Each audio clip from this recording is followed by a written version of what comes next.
নমস্কার বন্ধুরা, আশা করি আপনারা ভালো আছেন। এই বছর কবে এই 2025-এ কবে পালিত হবে বুদ্ধ পূর্ণিমা? তো চলুন এর দিনক্ষণ এবং মাহাত্ম্য সম্পর্কে আপনাদের সামনে আজকে বলবো। আশা করি ভিডিওটি আপনাদের ভালো লাগবে এবং উপকারেও লাগবে। 2025 সালের 12ই মে পালিত হবে বৈশাখী পূর্ণিমা। এই তিথিতে জন্মগ্রহণ করেছিলেন বিষ্ণুর অবতার বুদ্ধ। অন্যদিকে এই দিনই কুর্ম অবতার ধারণ করেছিলেন নারায়ণ। এখানে বৈশাখ পূর্ণিমা বা বুদ্ধ পূর্ণিমার দিনক্ষণ জেনে নিন। হিন্দু ধর্মে বৈশাখ পূর্ণিমার বিশেষ মাহাত্ম্য রয়েছে। শাস্ত্র মতে বৈশাখ মাসের পূর্ণিমা তিথিতেই জন্মগ্রহণ করেছিলেন গৌতম বুদ্ধ, তাই এই পূর্ণিমা তিথিটি বুদ্ধ পূর্ণিমা নামে পরিচিত। এছাড়াও এটি সিদ্ধিবিনায়ক পূর্ণিমা, সত্য বিনায়ক পূর্ণিমা নামেও পরিচিত। বৈদিক পঞ্জিকা অনুযায়ী বৈশাখ মাসের পূর্ণিমা তিথিতে নারায়ণের পুজোর বিধান রয়েছে। এই তিথিতে বিষ্ণুর পাশাপাশি লক্ষ্মীর পুজো করলে সুখ সমৃদ্ধি লাভ করা যায়। এই তিথিতে স্নান দানের বিশেষ মাহাত্ম্য রয়েছে। এবছর কবে বুদ্ধ পূর্ণিমা, স্নান দানের সময়সহ নানান খুঁটিনাটি জেনে নিন। বৈদিক পঞ্জিকা অনুযায়ী বৈশাখ পূর্ণিমা তিথি শুরু হবে 11ই মে রবিবার রাত 8টা 2 মিনিটে। এই তিথি সমাপ্ত হবে 12ই মে সোমবার রাত 10টা 24 মিনিটে। স্নান দান ও চন্দ্রোদয়ের সময় ভিত্তিতে 12ই মে বৈশাখী পূর্ণিমা পালিত হবে। বৈশাখী পূর্ণিমা বা বুদ্ধ পূর্ণিমায় স্নান দান করলে শুভ ফল পাওয়া যায়। বৈশাখ পূর্ণিমায় ব্রহ্ম মুহূর্ত থাকবে ভোর 4টে 9 মিনিট থেকে 4টে 50 মিনিট পর্যন্ত। এই সময় পবিত্র নদীতে স্নান করার পর দান করা উচিত। বৈশাখ পূর্ণিমার অভিজিত মুহূর্ত থাকবে বেলা 11টা 52 মিনিট থেকে দুপুর 12টা 46 মিনিটে। এই সময়ের মধ্যে লক্ষ্মী ও নারায়ণের পুজো করা যেতে পারে। আবার বৈশাখ পূর্ণিমায় চন্দ্রোদয় হবে সন্ধ্যা 6টা 7 মিনিটে। বুদ্ধ পূর্ণিমা বা বৈশাখ পূর্ণিমার মাহাত্ম্য। বৈশাখ পূর্ণিমার দিনে স্নান দান করলে অক্ষয় পুণ্য লাভ করা যায়।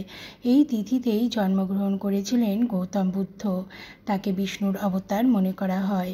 আবার বৈশাখ পূর্ণিমার তিথিতেই বুদ্ধত্ব লাভ করেছিলেন গৌতম বুদ্ধ। অন্যদিকে এই তিথিতেই কুর্ম অবতার ধারণ করেছিলেন নারায়ণ। এই তিথিতে বাড়িতে সত্যনারায়ণ পুজো অনুষ্ঠিত হলে পরিবারের সুখ শান্তি ও সমৃদ্ধি লাভ করা যায়। এই তিথিতে চাঁদের পুজো করলে চন্দ্রদোষ থেকে অবশ্যই মুক্তি লাভ করবেন। প্রত্যেক বছর বৈশাখ মাসের পূর্ণিমা তিথিতে বুদ্ধ পূর্ণিমা পালন করা হয়।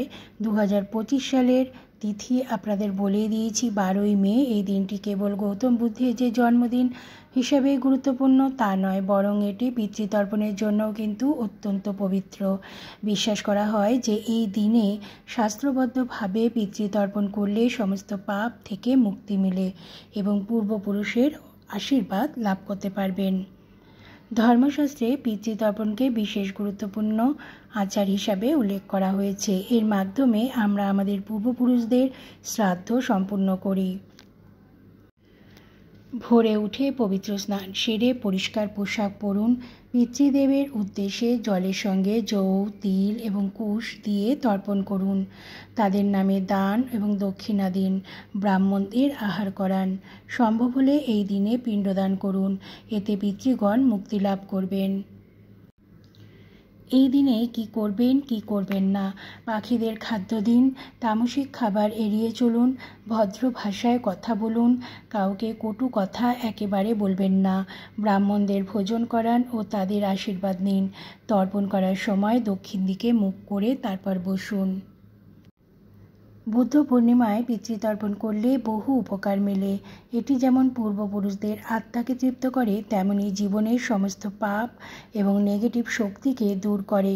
বিশ্বাস করা হয় তর্পণের ফলে ঘরে শান্তি, সমৃদ্ধি এবং সুস্থতা আসে। পারিবারিক কলহ দূর হয়। এই দিনে যারা পারবেন তারা অবশ্যই লক্ষ্মী পুজো করতে পারেন। লক্ষ্মী নারায়ণ পুজো একসাথে করলে অনেক বেশি ভালো ফল পাওয়া যায়, কারণ লক্ষ্মী কিন্তু নারায়ণকে সঙ্গে নিয়েই সবসময় থাকেন। তাই লক্ষ্মী লক্ষ্মী পুজোর সাথে সাথে যদি নারায়ণ পুজো আপনারা করতে পারেন তাহলে কিন্তু বিশেষ উপকার পাওয়া যাবে। তো বন্ধুরা, এই ভিডিওটি আপনাদের কেমন লাগলো অবশ্যই জানাবেন। ভালো লাগলে লাইক করবেন, শেয়ার করবেন আর কমেন্ট করবেন। সবাই ভালো থাকুন, সুস্থ থাকুন।